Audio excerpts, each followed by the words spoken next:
వాటిని మనం తెలుసుకొని వాటిని సరళంగా కీర్తనలు గ్రంథము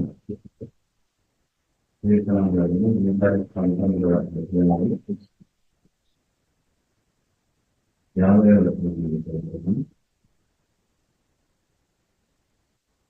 కీర్తనలు గ్రంథము 50 వచ్చిన నీ వాక్యం నన్ను బ్రతికించినది, నా బాధలో ఇదే నాకు నిర్ణయించుకున్నది. ఇది ప్రార్థన చేస్తున్నాను. మరి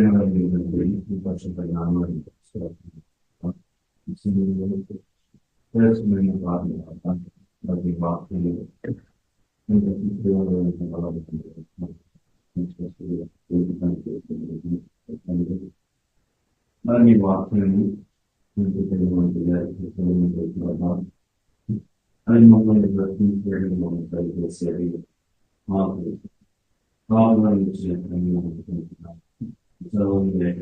జ్ఞాపకం చేస్తున్నది. మా ఆత్మీయ మాట్లాడుకోవాల్సిన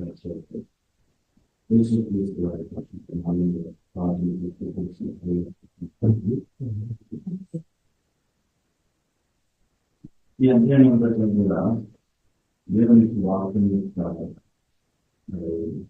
గొప్ప ఉద్దేశాన్ని నేను వాక్యం యొక్క ప్రాధాన్యతను మరి దావీదు గారి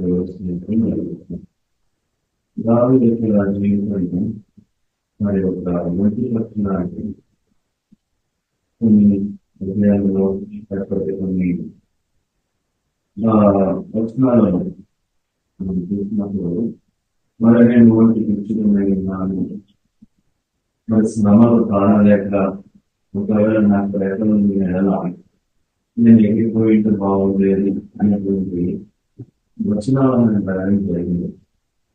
కానీ అందుకంటే ప్రాముఖ్యంగా దేవుని యొక్క వాక్యాన్ని బట్టి ఆయన జీవిస్తున్నాడు. దేవుడు తన వాక్యం పంపి అనేకమైన సందర్భాలలో ఆయన ధైర్యపరచుకోవాలంటే మనం చూస్తున్నాం. అది మాత్రమే కాదు కానీ అనేకమైన విషయాలు దేవుని వాక్యము తన జీవితంలో మనం ఏం జరిగించాయి అనేటువంటి మాటలు అనుభవం చెప్పడం కూడా మనకి ముఖ్యంగా వర్షాలను మనం చూసుకున్నాం. తద్వారా ఆ వాక్యానుసారంగా మనకు ప్రార్థన చేయడం. ముందుగా మనం చూసినట్లయితే ఉపరంలో నా హృదయం నేను విశాలపరిచినట్టు నేను మీ ఆజ్ఞ మార్గమున పరిగెత్తవచ్చు. దేవుని ఆజ్ఞల మార్గంగా చాలా కష్టం. దేవుని ఆజ్ఞల మార్గంగా మరి అనుసరించడానికి చాలా కష్టం. భక్తులు ఏమంటున్నానంటే నేను పరిగెత్తను అంటే వ్యక్తి ఎవరు జరగదు అంటే నాకు గమ్యం మీద మనం ఎక్కడికి వెళ్ళవలసిందో దానిలో సంబంధించిన అవగాహన ఉన్నప్పుడు మరి ఆ గమ్యం చేరుకునేటువంటి శక్తి బలం ఉన్నప్పుడు సమయం ఉన్నప్పుడు చెప్పగలిగిన మాట ఏంటంటే పరిగెత్తుంది. మరి ఆయన ఎప్పుడు పరిగెత్తారో నా హృదయం విశాలపరచు. దేవుడు మన హృదయాన్ని విశాలపరచడం అంటే పెళ్ళు విశాలం ఉన్నది. విశాలం అని ఎప్పుడు చెప్తామంటే మనం ఏదైతే కలిగి ఉన్న సామాను లేకపోతే వస్తువులు పెద్దగా స్థలం ఖాళీగా ఉన్నట్టు దాన్ని అంటే మీ యొక్క ఇల్లు విశాలంగా ఉంది. మన సింగిల్ బెడ్రూమ్ లో double bedroom middle class double bedroom లో ఆ యొక్క సింగిల్ బెడ్రూమ్ సామాను శ్రమించిన కొంత స్థలం మిగిలి ఉంటుంది. ఇప్పుడు మన అన్నయ్య మాట ఏంటంటే ఇంతకుముందు చాలా విశాలమైంది. అలాగే డబుల్ బెడ్రూమ్ సింగిల్ బెడ్రూమ్ పైన మనం అదే మాట. ఇప్పుడు విశాలపరచడం అంటే ఏంటంటే ఎక్కువ వస్తువులు పట్టడానికి అవకాశం కలిగి ఉన్నాం. ఇప్పుడు ఈ భక్తులు చెప్పేటువంటి అనుభవం ఏంటంటే దేవుని యొక్క ఆత్మలను విశ్లేషించి తన హృదయాన్ని విశాలపరచబడాలని కోరుతా ఉంది. విశాలపరచడం ఎవరైనా విశాలపరచాలి. చాలా మంది హృదయం దేవుని ఆశీర్వాదాల విషయమే హృదయం విశాలంగా ఉంది. అంటే దేవుని స్పందించే విషయం మనకు అడిగితే చాలా ఎక్కువగా ఉంది.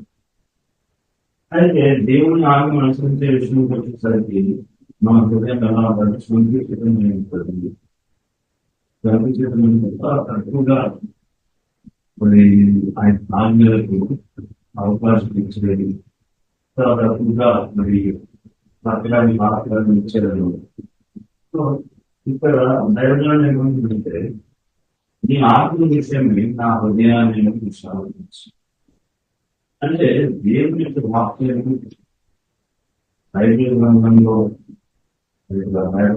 మాటలు బైబిల్ తర్వాత వాటిని భద్రపరచుకోవాల్సిన ఏదైనా ఉంటుంది అది హృదయం మాత్రమే.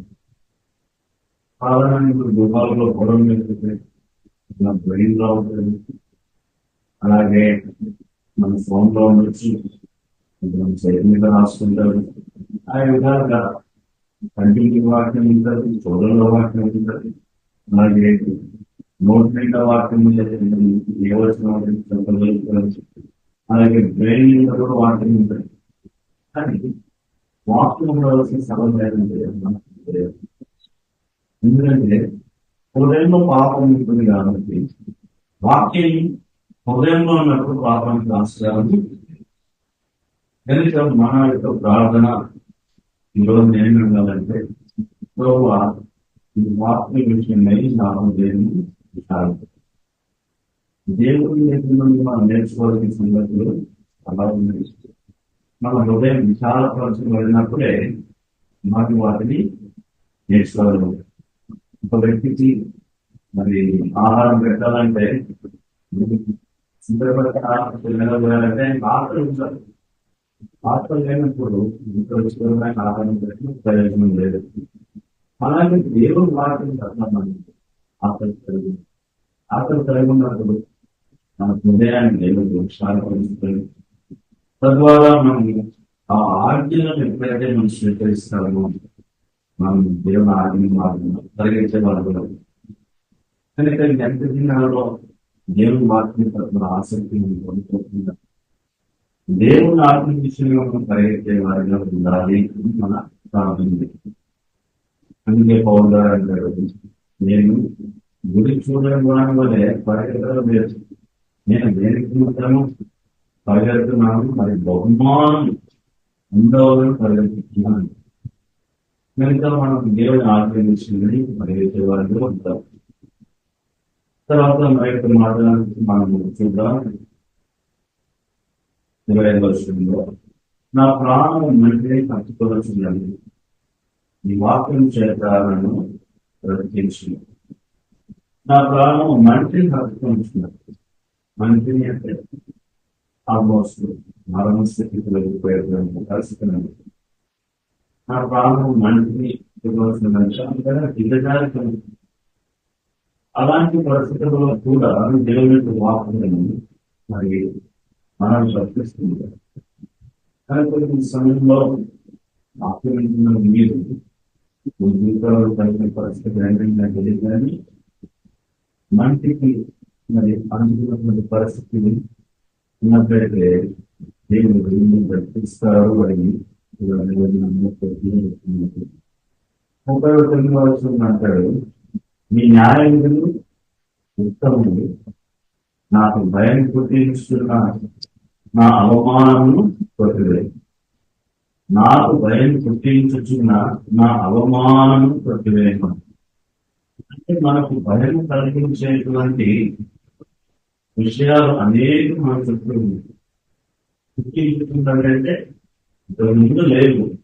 కానీ పరిస్థితుల ప్రభావం బట్టి భయం పుట్టుచున్నది.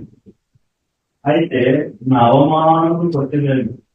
కొంతమంది అవమానం వస్తుందేమో అని భయం ఉంటారు. ఏదైనా తప్పు జరిగినప్పుడు నేను చేసినటువంటి ఈ తప్పు ఎంతమందికి తెలుసు అనే భయం కలిగింది. ఆ తప్పు ఎవరు తెలియకపోతే కొంత ధైర్యంగా ఉండవచ్చు కానీ ఆ తప్పు 10 మంది తెలిసినప్పుడు అయ్యో నాకు అవమానం కలిగింది కదా అనే భయం ఎక్కువగా మనుషులు. దాన్ని మనం ఆపలేము కానీ ఆ భయం పుట్టించుకున్న ఆ పరిస్థితులలో దేవుడు మన కారణం మన ప్రాణము మనిషి అనుకూలిస్తున్నప్పుడు మన జీవితంలో భయం కలిగించేటువంటి పరిస్థితులు, అవమానం కలిగించే పరిస్థితులు వచ్చినప్పటికీ మనం దేవుని వాక్యాన్ని మరి ఆశ్రయిస్తే, ఒకవేళ యేసును ఆశ్రయిస్తే దేవుడు మనం వర్తిస్తాడు. దేవుడిని వర్తిస్తారంటే ఆ పరిస్థితుల నుండి మనల్ని గట్టెక్కించేవాడుగా ఉంటుంది. మొట్టమొదటి మన హృదయాలను వాక్య విషయాన్ని విశాలపరచాలి. రెండవదిగా మనం జరుగుతున్నటువంటి పరిస్థితుల్లో మరణ స్థితిలోకి వెళ్ళిపోకుండా అది మనం సాధన చేయాలి. తర్వాత మూడవదిగా మనం చూసినప్పుడు 36-37 వచ్చినాయి. లోపము తట్టు కాక మీ శాసనం తట్టు నా హృదయాన్ని తెలుసుకున్నాను. అంటే లోపం అంటే ధనాపేక్ష, లేకపోతే ఏదైనా ఎక్కువగా ఆశించడం, అత్యాశ కలిగి ఉంటుంది. ఎవరైతే ఇలాంటి లోపం ప్రభావం పడతారో వారు దేవుని ఆనందాన్ని అనుసరిస్తారు. దీని యొక్క అర్థం ఏంటంటే మనకు ధనము పెరిగినటువంటి, మనం ఈ లోకంలో జీవించినటువంటి, మనం ఈ లోకంలో హెచ్చరించినటువంటి మన యొక్క దృష్టి దాని మీద కాకుండా దేవుని యొక్క ఆజ్ఞల వైపు, అలాగే దేవుడి వైపు మనం తిరగాలనేది అంటే బహుగా దీవించబడిన తర్వాత ఇంకా ఎక్కువగా కావాలి అనుకునేటువంటి మనస్తత్వము మానవునికి మనస్తత్వం ఇంకా కొంచెం కావాలి. ఉన్నతకి మనసులే దేవుడు ఇచ్చేటప్పుడు ఇంకొంత మరి ఉన్నత తీసుకెళ్తారు. అది ఆయన ప్రణాళిక కూడా. అయితే మనం దాని విషయాన్ని ఎక్కువగా ప్రయాసపడగలుగుతుంది. ఆ లోపం యొక్క మరి కూర్చులో మనకు పడుతుంది. అదొక వేటగా వదిలాంటి ధనాపేక్ష సంస్కృతిలో అంటే ఆ లోపం యొక్క కూర్చులో మనకు పడుతుంది. ఈ లోపం అంతా ఎలా ఉందంటే డబ్బు సంపాదించాలి, ఎందుకు సంపాదించాలి, బాగా విలువైనది కొనాలి, మరి ఏం చేయాలి, ఆనందం. ఫైనల్ గా మానవుడు వస్తువులను కంటికి కనపడేటువంటి విషయాలను బట్టి వాటిలో ఆనందాన్ని వెతుకుతున్నాడు. అసలైన ఆనందం ఎక్కువ అంటే దేవుని వాక్యం. అంటే జీవి దేనికంటే ఈ వాక్యము మహామధురమైనది. మహామధురమైనది నేనే ఎవరైనా టేస్ట్ చేసినప్పుడు చాలా డిఫరెంట్ టేస్ట్, డిఫరెంట్ ఫ్లేవర్. దానికంటే మహామధురమైనది ఏంటంటే ఈ సిచ్యువేషన్ బట్టి వాక్యం మీకు రుచి మాట్లాడుతుంది. మీరు ఎంతమంది టేస్ట్ చేస్తారు నాకు తెలియదు కానీ ఎదిగి ఎక్కువ అవుతుందంటే మన యొక్క సిచ్యువేషన్ బట్టి, పరిస్థితులను బట్టి వాక్యం యొక్క రుచి, వాక్యం యొక్క మాధుర్యం మారిపోతూ ఉంటుంది. ఈ వర్షం ఈరోజు జరగదు చెప్పడానికి గురించి నేను ఒక ఆరోగ్యంలో ఏదో ఒక పరిస్థితులు వచ్చాయి. అదే వాక్యం జరిగినప్పుడు దాని టేస్ట్ అనేది మారిపోయింది. ఎంత గొప్ప అనుభవం. మనం చేసుకున్న నిర్మాణం ఎప్పుడైనా బాగానే ఉంటుంది, కానీ దేవుని వాక్యం ఎలా ఉంటుంది?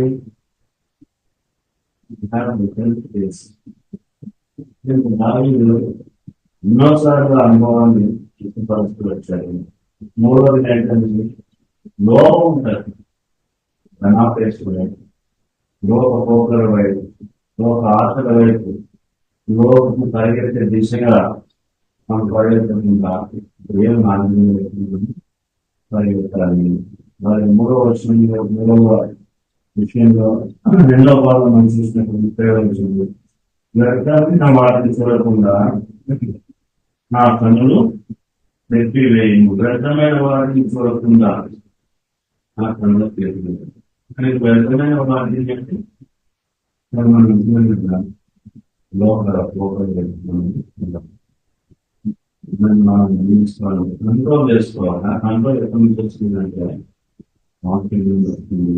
నీ మార్గం నడుచుటకు నన్ను చదవనటువంటి భాగం కూడా 3 సార్లు బ్రతికించమని మాటని 25వ వచనంలో నా ప్రాణం అంటే నడుచుకుంటుంది వాక్యం చేతనను బ్రతికించమన్నారు. తర్వాత 37వ వచనంలో నీ మార్గం నడుచుటకు నన్ను బ్రతికించమన్నారు. 29వ వచనంలో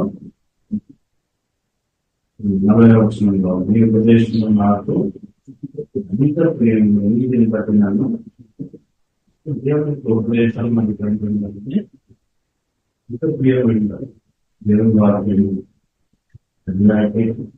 దేవుని వాక్యం విన్న తర్వాతే మనకి వినాలని మనం ప్రారంభించుకోవాలి. ఎందుకంటే అక్కడ అధికమైన ప్రియమైనది అని కథలు నాకు ప్రియమైనది నా నికోవడానికి కావాలి.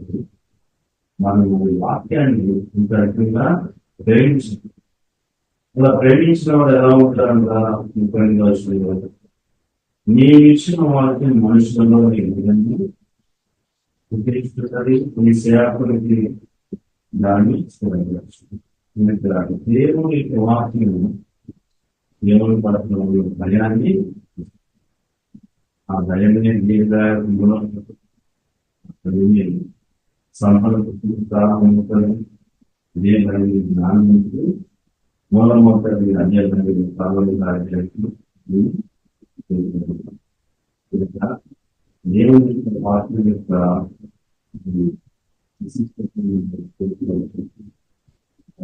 హృదయాన్ని చాలా పరిశ్రమ మన పరిస్థితుల్లో మనిషిని హక్కుగా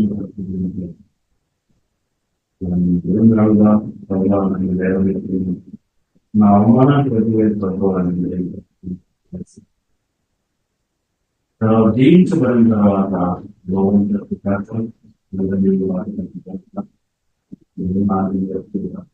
దేవుని యొక్క రాజ్యంలో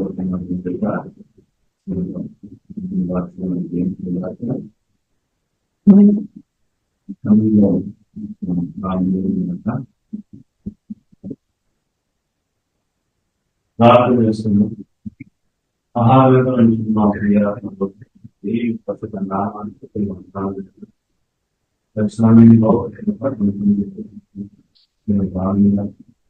మూడు విషయాలు మాత్రం మాట్లాడుతూ వాక్యం బట్టి మా హృదయాన్ని లోకం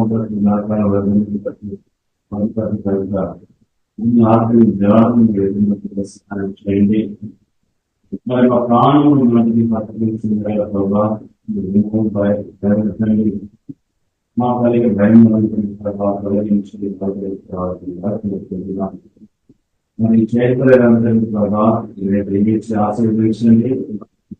మా ముఖ్యంగా చేయండి. చిన్నప్పటికీ మరి విశ్వాసం కొనసాగించిన వాళ్ళు చూస్తున్నా సాధన గురించి ఎలా జరుగుతుంది.